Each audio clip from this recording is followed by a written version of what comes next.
सदन में ऐसा रो रहा था जोगी हम लोग के सामने। सर मुझे बोले don't be tell it go on. इस तरीके से मारा मैं बता नहीं सकता। इस तरह नहीं सर कुछ नहीं, इतना भी आप जैसे लोग भी अगर इतना हतोत्साह हो जाएंगे तो फिर हम लोगों का क्या होगा। चलो हटाओ, बाइट हो गया। उत्तर प्रदेश के मुख्यमंत्री योगी आदित्यनाथ की रोने की नकल उतारकर पप्पू यादव इन दिनों सुर्खियों में है। पप्पू यादव दिल्ली के जंतर मंतर पर पहलवानों के धरने में शामिल होने के लिए पहुंचे। यहां पहलवानों का मनोबल बढ़ाने की बात करने लगे और अचानक से बातों बातों में वो योगी आदित्यनाथ की नकल उतारने लगे। उन्होंने कहा कि योगी जब संसद में थे तब ऐसे रोते थे। पप्पू यादव के इस वीडियो के बाद उनका 5 साल पुराना रोने वाला वीडियो अब जमकर वायरल हो रहा है।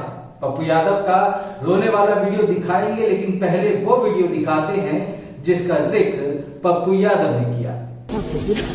सर मुझे बोले don't be tell it go on. Yogi ji, we all respect you. Please, you feel we shall certainly look into that.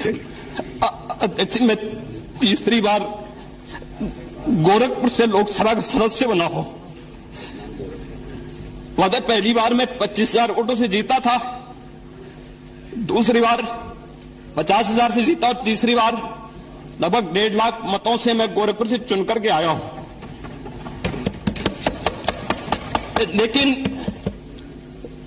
पिछले कुछ समय से महोदय राजनीतिक विद्वेष के तहत मुझे जिस प्रकार से राजनीतिक पूर्वाग्रह का शिकार बनाया जा रहा है। पप्पू यादव भले ही किसी सदन के सदस्य ना हो, लेकिन वो विपक्ष के नेता के तौर पर राजनीति में बने रहते हैं। वो समय की बात सुना रहे थे जब पप्पू यादव और योगी आदित्यनाथ सांसद थे।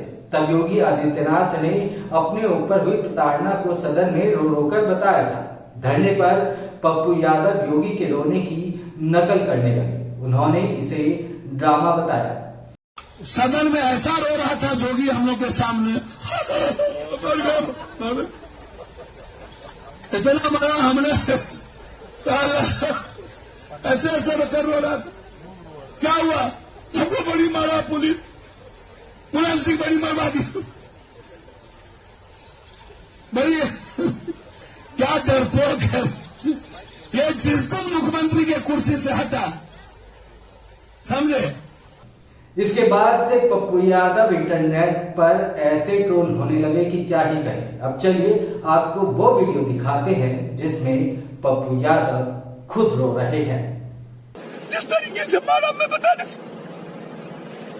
इस तरह नहीं सर कुछ नहीं, इतना भी आप जैसे लोग भी अगर इतना हतोत्साह हो जाएंगे तो फिर हम लोगों का क्या होगा। चलो हटाओ, बाइट हो गया। करेंगे उसके बाद मुझको मां बहन लगा करके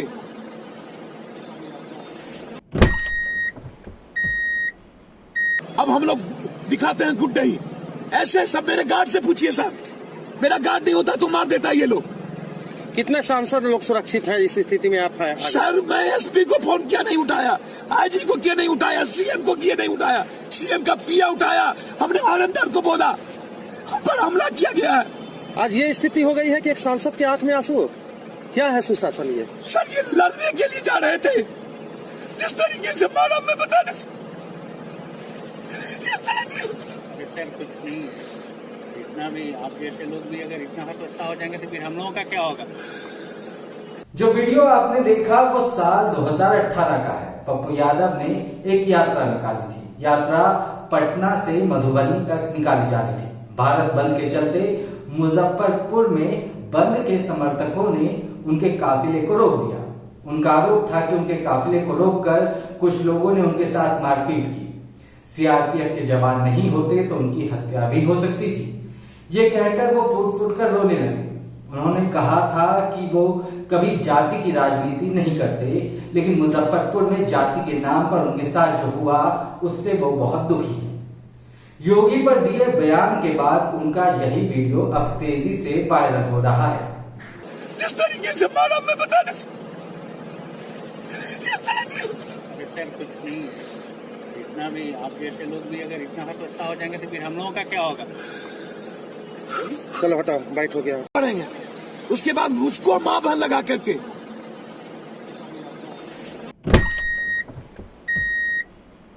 अब हम लोग दिखाते हैं गुड्डे ही। ऐसे सब मेरे गार्ड से पूछिए सर, मेरा गार्ड नहीं होता तो मार देता ये लोग। कितने सांसद लोग सुरक्षित हैं इस स्थिति में आप हैं? सर मैं एसपी को फोन किया नहीं उठाया, आईजी को किया नहीं उठाया, सीएम को किया नहीं उठाया, सीएम का पिया उठाया, हमने आनंदर को बोला, हम पर हमला किया गया है। आज ये स्थिति हो गई है कि एक सांसद की आंख में आंसू। क्या है सुशासन ये? सर ये लड़ने के लिए जा रहे थे, जिस तरीके से मारा मैं बता नहीं सकता। इस तरह सर कुछ नहीं, इतना भी आप जैसे लोग भी अगर इतना हतोत्साह हो जाएंगे तो फिर हम लोगों का क्या होगा? जब से इन खिलाड़ियों ने अपने प्रदर्शन में सभी पार्टियों को आमंत्रित किया है, तब से वहां पर विपक्षी नेताओं का एक मेला सा लगा हुआ है। कांग्रेस नेता प्रियंका गांधी जंतर मंतर पहुंची और पहलवानों से उन्होंने बात की। उन्होंने पहलवानों का समर्थन भी किया। उसके बाद मीडिया से बातचीत की। क्या कहा उन्होंने, आइए सुनते हैं। किसी को नहीं मालूम अभी तक कि उस एफआईआर में क्या है, कौन सी धाराएं, कौन सी नहीं है। जब ये लड़कियां मेडल जीत के आती हैं तो हम सब ट्वीट करते हैं, सब कहते हैं कि हमारा गर्व है। सारे जितने भी नेता हैं, हम इंक्लूडेड इसमें, हम सब कहते हैं कि ये सबसे बड़ी बात है, देश के लिए अच्छा है, ये है, इन्होंने देश का गर्व सम्मान रखा है। और आज जब सड़क पे बैठी हुई हैं, जब कह रही है कि हमारी बात सुन लीजिए, हमारे साथ गलत हुआ है, तो कोई सुनने को तैयार नहीं। मैंने आपसे, आप बार बार यही कह रहे हैं, मैंने आपसे कहा ना, अगर एफआईआर दर्ज हुए हैं तो कम से कम इनको दिखाना चाहिए कि क्या है, कॉपी देनी चाहिए। मैं आपको पुलिस का स्टैंड बता रहा हूँ। पुलिस का ये कहना है कि 2 एफआईआर उन्होंने इनिशियली दर्ज किए हैं। एक पॉस्को एक्ट, क्योंकि एक माइनर लड़की है, उसकी शिकायत पर पॉस्को एक्ट की धाराओं में दूसरी जो है छेड़खानी के आरोप में, जो कि सीनियर महिला पहलवानों ने की है। और अब इन्वेस्टिगेशन को लेकर जो होना चाहिए, उसको लेकर आपका क्या कहना है? दूसरा ये अरेस्टिंग की जो बात, देखिए सीधी सी बात है, इतने जो सीरियस एलिगेशंस हैं इस शख्स के बारे में, तो पहले रिजाइन तो करें, उनको पद से तो हटाएं। जब तक पद पे हैं तब तक प्रेशर डालते रहेंगे, तब तक करियर बर्बाद करते रहेंगे लोग। इन्वेस्टिगेशन चल रहा है, इसका मतलब क्या है? मतलब क्या है? अगर वो आदमी उसी पद पे है जहां सबसे ज्यादा पावर है सबके ऊपर, सारे प्लेयर्स के ऊपर, इनके करियर को बर्बाद करने के लिए, इनको तंग करने के लिए, प्रेशराइज करने के लिए, तो फिर आप कैसे कह सकते हैं कि एफआईआर, इन्वेस्टिगेशन, क्या मतलब है इसका? पहले रिजाइन करिए, उसको हटाए पद से, उसका पावर तो लीजिए। जिस पावर, जिस सत्ता ने उसको इनेबल किया है कि वो ये सब करे, पर पहले वो तो हटाइए। ये भी कहना है कि उनकी रूलिंग पार्टी के सिटिंग एमपी हैं और इस वजह से भी कार्रवाई में देरी हुई है। आप देखिए, जो मैं सुन रही हूँ, जो मुझे बताया गया है, और मैं पूरी तरह से बिलीव करती हूँ, क्योंकि ये लड़कियां जो हैं इतनी मेहनत करती हैं, इतनी ट्रेनिंग के लिए, इतने शोषण इनको देखने पड़ते हैं, इतना करना पड़ता है एज इट इज, अपनी फैमिलीज के लिए, परिवार के लिए, देश के लिए, प्रदेश के लिए इतना कर रही हैं, तो कुछ कह रही हैं कि इनके साथ, और एक नहीं कह रही है, बहुत सारी ऐसी लड़कियां हैं जिनके साथ ये सब हुआ है। तो मैं समझना चाहती हूँ, एक्चुअली मैं समझना चाहती हूँ कि सरकार इनको बचा क्यों रही है। वो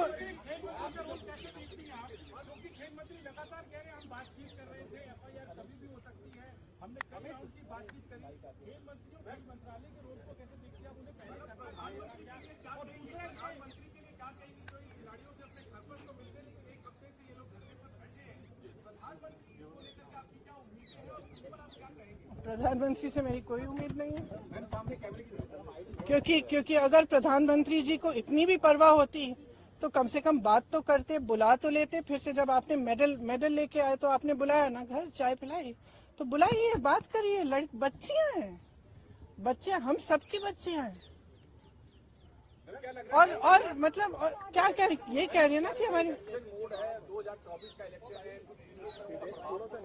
अब भगवान जाने। मैं आपसे पूछ रही हूँ कि भाई इस आदमी को बचाने के लिए इतना सारा क्यों किया जा रहा है, जब इतनी सारी लड़कियां जिन्होंने देश के लिए इतना किया है, अपने परिवारों के लिए किया है, प्रदेश के लिए किया है, देश के लिए किया है, और इतना मतलब पर्सनल संघर्ष है इनका, आप देख सकते हैं।